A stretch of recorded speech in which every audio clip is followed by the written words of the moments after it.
Shalom Bapak Ibu, jumpa lagi di hari ini kita kembali merenungkan firman Tuhan. Kita berdoa. Bagi mula pujian segala kemuliaan bagi Tuhan yang sudah mengaruniakan hari ini. Kami kembali merenungkan firman-Mu. Terima kasih Tuhan.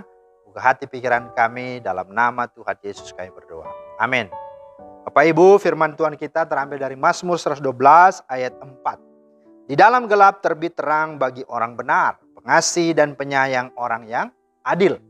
Itulah firman Tuhan yang menjadi dasar renungan kita hari ini.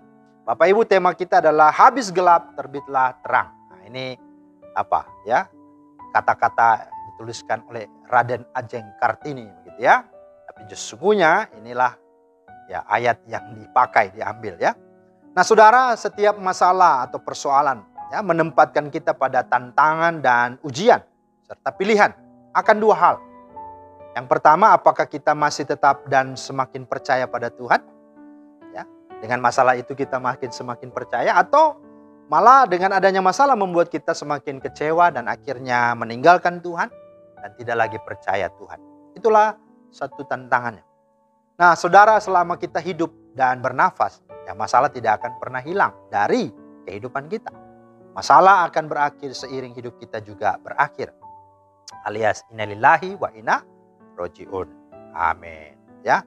Namun apabila masalah itu ada dan sedang kita alami, maka yang hendaknya kita lakukan ada dua. Yang pertama, jadilah orang benar. Dan yang kedua adalah jadilah orang adil. Inilah yang dikatakan dalam ayat yang kita baca tadi. Nah, jadi orang benar maksudnya seperti apa?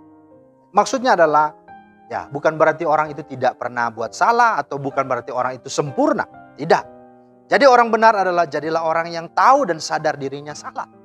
Bahkan sadar dirinya lemah, sadar dirinya punya masalah dan mau mengakui dan menyelesaikan masalah di hadapan Tuhan dan orang-orang yang terkait di dalamnya. Artinya jadi orang benar juga artinya dia tetap takut akan Tuhan. Ya, dan hatinya teguh, ya, tidak putus asa dan tetap menaruh percaya kepada Tuhan dan kedaulatan Tuhan. Itu ada di dalam ayat 1, ayat 7 dan 8a. Bahkan orang benar itu ketika dia bersalah berbuat dosa, maka dia mengakuinya dan memohon kepada Tuhan. Inilah yang Daud sampaikan kepada Tuhan dalam Mazmur 32 ayatnya yang kelima. Dikatakan apa? Dosaku kuberitahukan kepadamu dan kesalahanku tidaklah kusembunyikan. Aku berkata aku akan mengaku kepada Tuhan pelanggaran-pelanggaranku dan engkau mengampuni kesalahan karena dosaku. Jadi inilah yang sesungguhnya harus ada. Maka jangan pernah merasa kita hebat, kuat sehingga kita menyembunyikan kelemahan dan kesalahan kita. Tapi akuilah, datanglah pada Tuhan. Sampaikan itu, sadari dan terima itu adalah bagian yang wajar karena kita manusia. Ya, iblis akan menipu dan membuat kita menjadi orang yang menolak dan menghindari segala pengakuan itu. Sehingga pada akhirnya bukanlah kemerdekaan, tapi semakin hari kita merasa kita orang yang tak berdaya.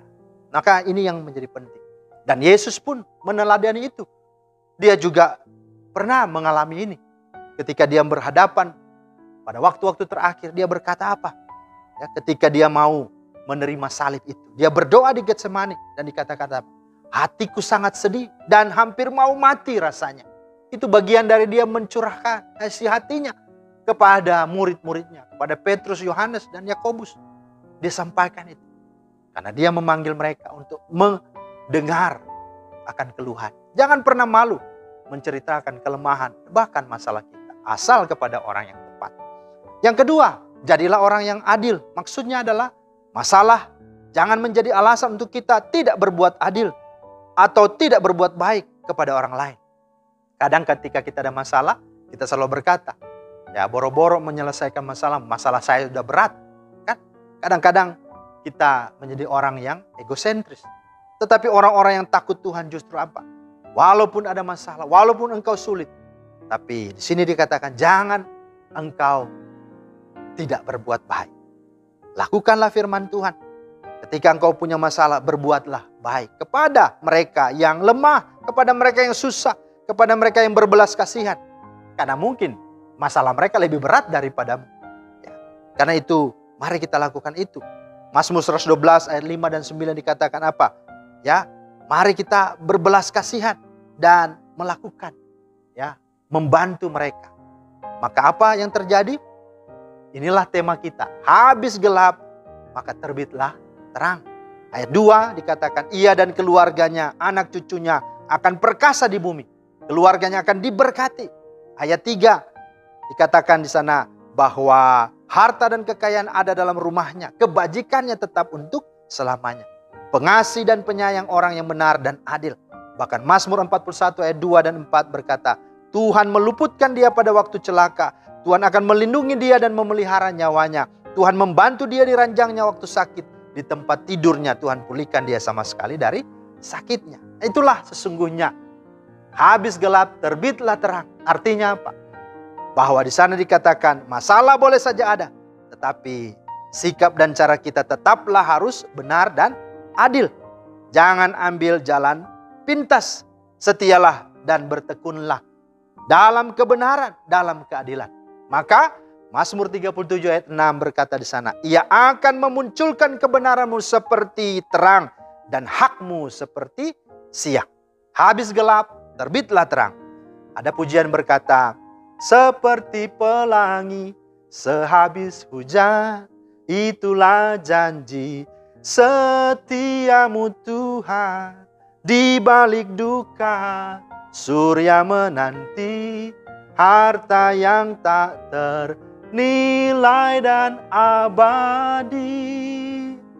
Ya, itulah sesungguhnya firman Tuhan yang menguatkan saudara bahwa ingat, habis gelap terbitlah terang.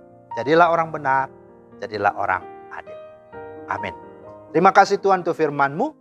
Meteraikan di hati kami dan mampukan kami Roh Kudus. Kami boleh menjadi pribadi-pribadi yang benar dan adil sekalipun di tengah masalah. Karena kami percaya di mana ada kegelapan, di sanalah Tuhan memunculkan terang. Dalam nama Tuhan Yesus kami berdoa. Amin. Demikianlah firman Tuhan hari ini. Selamat beraktivitas. Tuhan Yesus memberkati. Shalom.